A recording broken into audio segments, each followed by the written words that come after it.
Hello, Tom here. Thanks for tuning in to this episode 5. It's the first of 2 concerning the Gospel of Thomas. Subject may seem out of place in Shroud of Turin inquiry, but that is not the case. In an earlier lecture, I spoke to the Tibetan Buddhist rainbow body phenomena and the ancient yogic practice known as Dzogchen,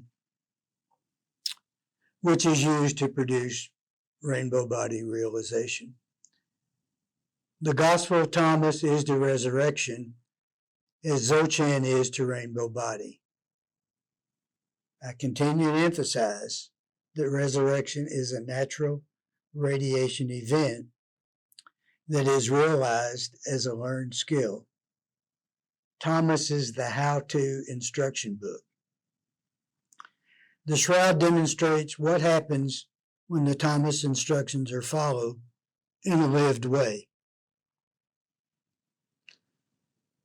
Thomas was written contemporary with John's Gospel, perhaps 50 years later.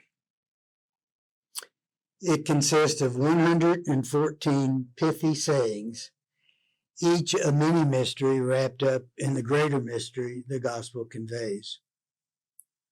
Thomas, however, as mentioned, is non-canonical. It didn't make the cut when the Bible was put together, so accordingly, it does not attract much attention. In fact, in my experience, most Christians aren't even aware of it. Scholars knew little of it until 1945 when an extant Coptic version was found at Nag Hammadi, Egypt, as part of what came to be known as the Nag Hammadi Library. It portrays a very different Jesus than the one described in the Bible. The Jesus in Thomas is more likely to be found meditating in a cave in the Egyptian desert than preaching a Sabbath sermon in a synagogue. The work is styled as a word spoken by Jesus and recorded by disciple Thomas. It has clear Eastern nuances. The tone of Thomas is reflected in saying number 1. Whoever discovers the interpretation of these sayings will not taste death. Now, I don't know about you, but the saying has a nice ring to it for me. He goes on to say, those who seek should not stop seeking until they find. When they find, they will be disturbed. When they are disturbed, they will marvel and will reign over all. I can tell you, I did seek, I did find, and man, was I disturbed. Human bodies radiating away into nothingness and a linen cloth that proves it. I don't know if I reign over all, but I feel comfortable in saying I know things now that most people don't know. The crux of the Thomas teaching is found in saying number 26. It is here the disciples ask Jesus how they are to find the kingdom. In other words, how are they going to get to heaven? For discussion purposes, I divide the saying into 2 parts. Part A goes like this. Jesus tells them, in order to find the kingdom, one must make the 2 into 1, make the inner like the outer like the inner, and the upper like the lower, and make male and female into a single one, so that the male will not be male, nor the female be female. This is a call for finding sameness in the setting of objects which are physically different, according to the senses. That is, look through the localized, tangible objects of bulk or form. These are the M's in Einstein's equation, and see primordial energy, E, instead. Of course, it's difficult to look at, for example, a man and a woman and find sameness where diversity of form is blatantly obvious. This is where part B of the saying comes into play. In part B, Jesus tells the disciples to learn to think differently. He uses the cryptic words, replace the eyes with an eye, a hand with a hand, a foot with a foot, an image with an image. By nature, we are all built to see diversity. Unfortunately, or fortunately, the brain has plasticity, and the mind, like an athlete's muscle, is trainable. Thus, we have the capacity to train to find sameness, Einstein's E, even though through the senses, multiplicity, Einstein's M, dominates the sensory-derived landscape. This is what Jesus meant in part A. Make the inner like the outer, and the outer like the inner. That is to say, make the localized mind, M, the inner, be like the universal mind, E, the outer. In other words, become one with the Father. Finding sameness where sensory diversity prevails is really easy to talk about, but it's almost impossible to do. And it is risky business, as tampering with the normal functioning of the mind-brain complex always is. The call to find sameness while surrounded by diversity is biblical.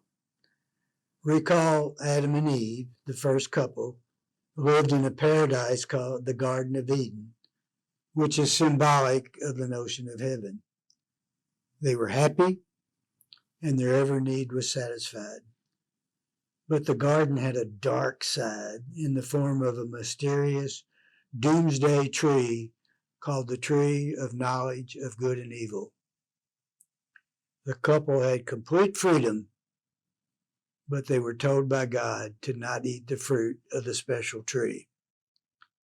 Its very name, good and evil, connotes differentness, and those who eat its fruit become dualistic thinkers and become removed from the sameness that Jesus advocates in Thomas. Anyway, everything was going great in the garden as long as the first couple maintained their perspective of sameness, non-dual thinking. In Genesis 2:25 we read, "The man and his wife were both naked, but they felt no shame." In other words, they had the capacity to look through physical diversity and find sameness.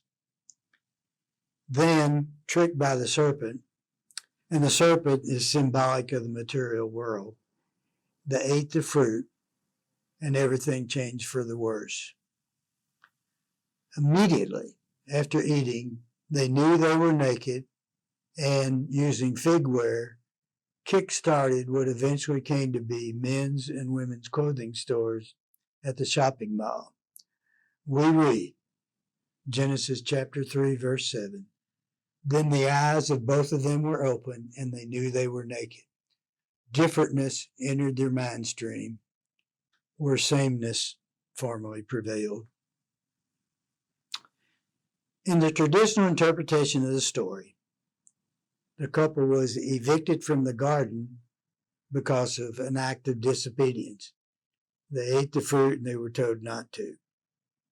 The Thomas follower sees differently. The Thomas follower would say the couple had no choice but to leave. They were like fish out of water. They were like square pegs in a world that only has round holes. They were dual thinkers in an abode where non-duality was the prerequisite for habitat. So the couple left and took on a life of toil, sweat, and bloody knuckles, which is symbolic of the price we all pay for dualistic behavior.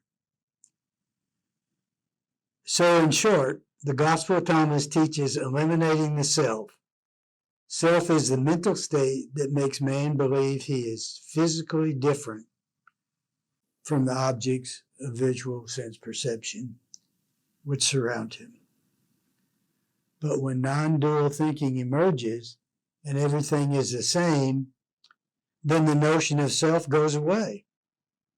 It goes away because there's nothing left to be different from. You know, in my formative years, I was taught to be selfless by giving up something I wanted for someone else's benefit.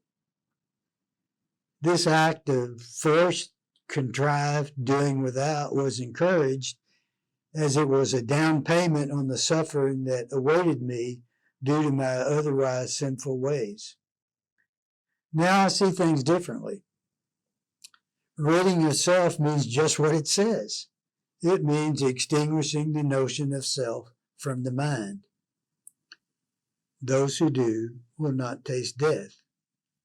And the image on the Shroud of Turin displays what happens when the selfless one takes that last breath. When self is eliminated and everything is the same, there is nothing to ponder or no one to take advantage of. Everything just is. The body becomes irrelevant. It's like the Buddha said, the world is empty when it is empty of self. So, thanks for watching. I'll catch you the next time, good Lord willing. Don't forget, hit the subscribe button and give me a like. Catch you at the next lecture. Thanks for joining me.